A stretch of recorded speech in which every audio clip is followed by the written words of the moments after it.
วัสดีครับมาถึง EP ที่77กันแล้วนะครับผม EP ที่77นี้เรามาสร้างลูกเล่นให้ข้อความนะครับทำเป็นสไตล์การหักเหของแก้วนะครับเวลาเรามองข้อความผ่านแก้วนะครับผมว่าแล้วเราก็ไปเริ่มนะครับผมเริ่มแรกเนี่ยเราก็ทำได้โดยการพิมพ์ข้อความของเราก่อนนะครับอันนี้ผมใช้วิธีก๊อปตัวเลข EP ที่77มานะครับแล้วก็พิมพ์ข้อความของเราไปขอเป็นตัว S ใหญ่แล้วกันนะครับดูแล้วดูทรงพลังดีนะครับเมื่อเราพิมพ์ข้อความลงมาแล้วนะครับทำการ create outline ข้อความนะครับใช้โดยการคลิกขวาก็ได้ครับไปที่ create outline นะครับผมจากนั้นเราก็จะมาที่เครื่องมือ line segment tool นี้นะครับทำการลากลงมาให้ติดข้างหน้าข้อความมาหน่อยนะครับซูมใกล้ๆหน่อยนะครับเปลี่ยนเป็นสีดำเพื่อจะได้เห็นชัดๆนะครับทำการ copy line เลื่อนไปทางขวานะครับแล้วก็ทำการ copy ไปเพิ่มไปอีกสักประมาณ5นะครับให้มีช่องว่างอยู่ที่5ช่องนะครับcopy ไปอีกสักตอนนี้2ช่อง3ช่อง4ช่อง5ช่องนะครับแล้วก็เลื่อนมาตรงนี้นะครับจัดช่องว่างระหว่างเส้นเนี่ยให้เท่ากันนะครับมาที่ถาดเครื่องมืออะไรนะครับแล้วก็จัดช่องว่างให้เขาเท่ากันนะครับ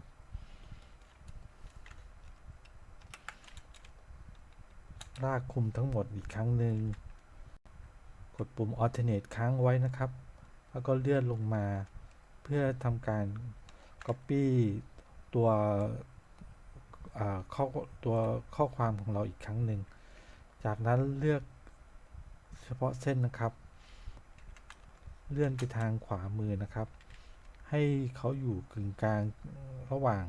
ของตำแหน่งเก่านะครับก็จะเป็นอย่างนี้ครับลบเส้นที่เราไม่ต้องการออกนะครับตัวข้อความข้างบนก่อนดีกว่านะครับตัวหนังสือข้างบนเลือกทั้งหมดนะครับมาที่แถบถาดเครื่องมือผ่านไฟเดอร์นะครับเลือกตัว The White นะครับจากนั้นก็มาที่เครื่องมือ Shape Builder Tool นะครับกดปุ่ม Alternate ค้างไว้นะครับให้เปลี่ยนเครื่องหมายที่ตัวลูกศรเนี่ยเป็นเครื่องหมายลบแล้วก็ทำการลบพื้นที่ว่างที่เราไม่ได้ใช้นะครับข้างล่างอันนี้ก็เหมือนกันนะครับ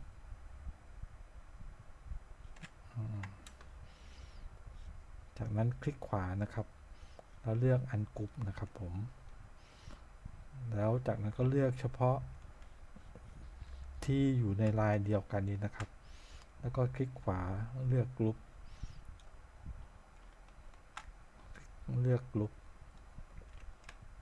เอาเฉพาะ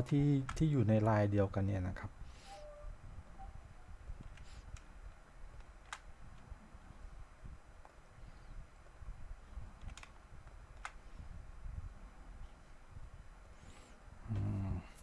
มาตัวหนังสือข้างล่างบ้างนะครับก็ทำเหมือนเดิมนะครับเลือกทั้งหมดนะครับผมแล้วก็มาที่ Pathfinder Device นะครับแล้วก็มาที่เครื่องมือ Shape Builder กดปุ่มนี้ครั้งแล้วลบในพื้นที่ที่เราไม่ต้องการออกคลิกขวานะครับเลือก Ungroup แล้วมาเลือกส่วนที่อยู่ในลายเดียวกันนะครับคลิกขวาอีกครั้งหนึ่งแล้วก็เลือกกรุ๊ป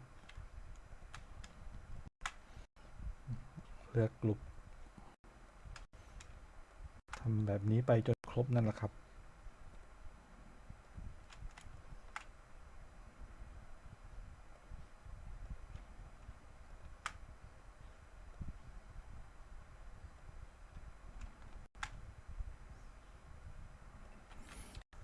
หลังจากเลือกครบแล้วนะครับ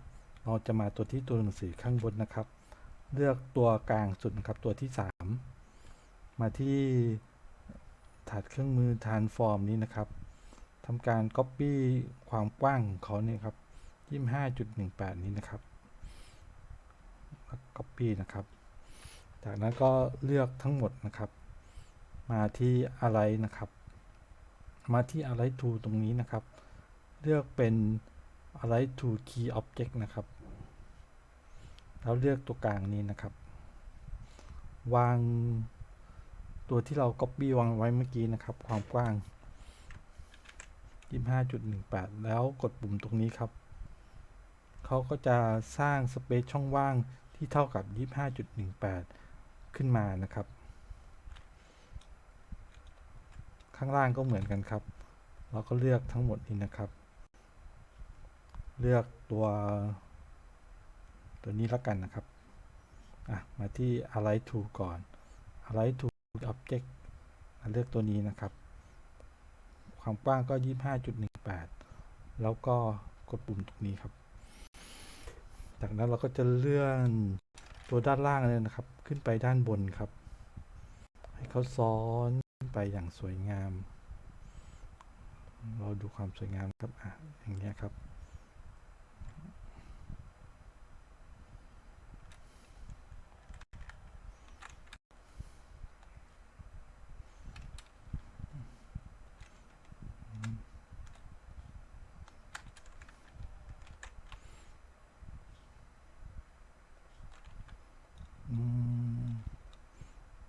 เป็นไงบ้างครับ